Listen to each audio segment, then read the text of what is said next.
ભાગવતનું વધારે મહત્વ બતાવ્યું છે કારણ કે આ ભાગવત કેવી છે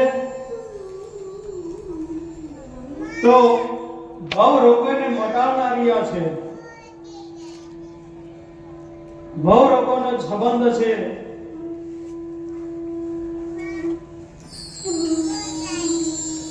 ત્યાં સુધી આપણે સૌ રોગી છીએ અને ભવ રોગોને દૂર કરવા માટે શું કરવું પડે તો કે કોઈ જડીબુટ્ટી હોય તો એને લેવી પડે શરીરની અંદર કોઈ પણ તકલીફ થઈ હોય તો શું કરવું આપણે એના માટે આપણે ઈલાજ કરવો પડે ડોક્ટરની દવા લેવી પડે પણ આ કેવી છે તો મહા ઔષધિ છે અને ઔષધિ હંમેશા કેવી હોય કડવી હોય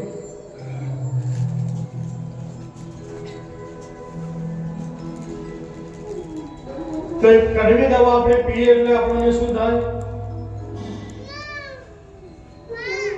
ભાઈની ફેમલ મોઢું બગડી જાય પીવાનું ગમે નહીં ફેમલ મન ચાલુ થાય કડવી ગોળી કરવી પડે એટલે સાથે શું રાખવું પડે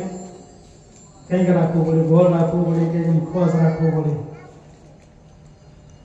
તો આ જેવી ઔષધિ છે ભાગવત એક એવી ઔષધિ છે જે કડવી નથી પણ કેવી છે મીઠી છે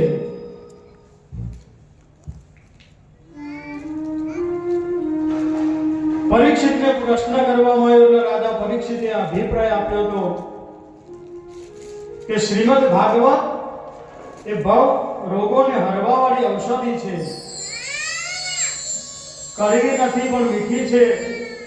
શ્રોત્ર અને મનને આનંદ દેનારી છે મોઢેથી પીવાની નથી ઔષધિ કાનથી પીવાની નથી પણ આને મનથી પીવાની છે અને એટલા માટે સુખદેવજીએ વૈદ્ય દ્વારા આપણને આપેલી ઔષધિ છે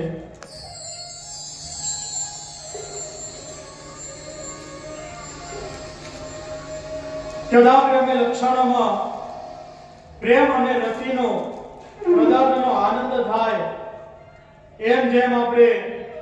ભોગવતા હોઈએ એમાં તરસ આપણી જે જીવનની અંદર છે એ તરસને તૃપ્ત કરવા માટે કોઈ તરસે ન રહે એટલા માટે આ રતિ વસ્તુ છે કે જે આપણને તૃષા અને તૃપ્તિ એકે સાથે કરાવે છે